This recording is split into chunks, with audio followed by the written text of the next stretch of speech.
This is the Thayer Podcast for Monday, May 29th, 2023. Late last week, I watched a U.S. House Homeland Security Committee meeting in which freshman Representative Eli Crane addressed Assistant Deputy FBI Director Jill Murphy. Addressed may be the wrong word, perhaps dressed down better describes the encounter. Eli Crane represents the sprawling Arizona 2nd Congressional District, which not only includes my home, Gila County, but also Apache, Coconino, Navajo, and Yavapai counties in their entirety, and portions of Graham, Maricopa, Mojave, and Pinal counties. Of Arizona's 113,594 square miles, District 2 comprises about 18%. And it houses roughly 12% of the state's population. Crane really put the screws to Director Murphy, trying to get her to admit that she, in her heart of hearts, was ashamed of the political weaponization of the FBI's investigative powers. Such was not the case. Being the ever-loyal trooper, she stood her grounds. I want to make a comment about something that one of my colleagues who just left the room said. He made a reference to the former president of the United States and his family and their known business dealings in China and other places.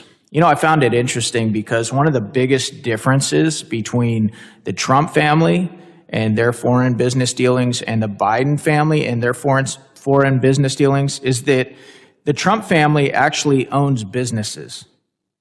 They actually own hotels and resorts, okay?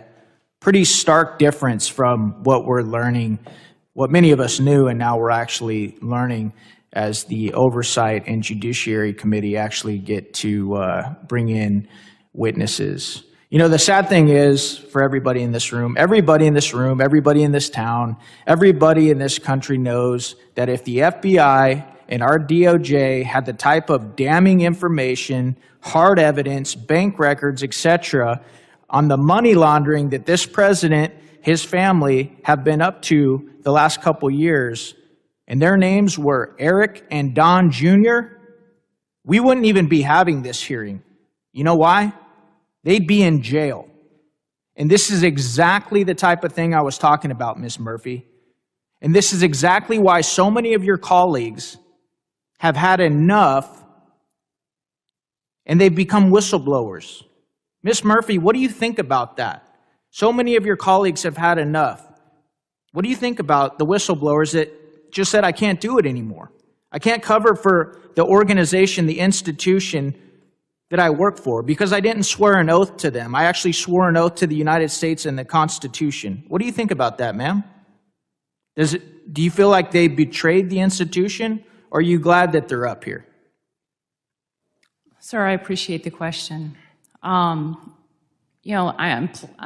proud and I'm happy that we live in a country where there's whistleblower protection acts and that people can come forward when they think things have been done incorrectly. I support the FBI. I think the FBI does amazing work. Ma'am, I think they do some amazing work too. But I think we both know that its reputation is massively tarnished.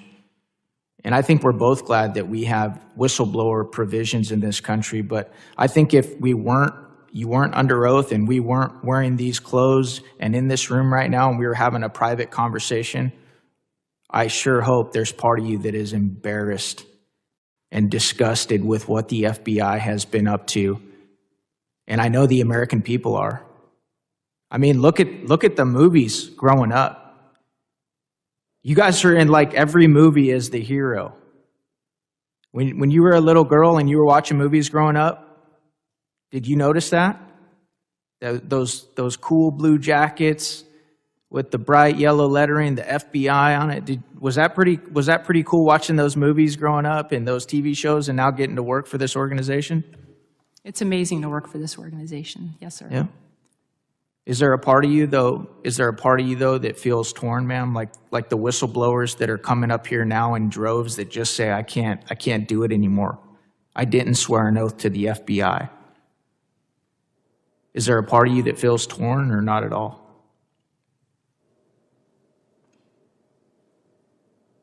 Ma'am, I'm asking you a serious question.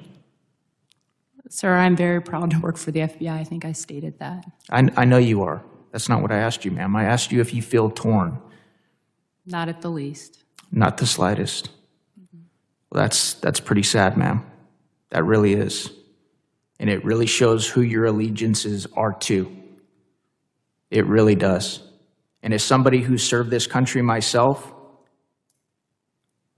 and I come from a very proud unit, the SEAL teams, I know that my allegiances are not to NSW, Naval Special Warfare. They're not to a SEAL team. And I am glad. I am so proud that we have men and women who see their oath to this country and they said, I can't do it anymore. I'm going to go try and straighten this out so that the organization that I love can maybe, just maybe, be turned around, quit being a partisan tool, and actually protect the American people, which it clearly is not doing right now. Thank you. I yield back my time. Improvise, adapt, overcome. Semper Fi.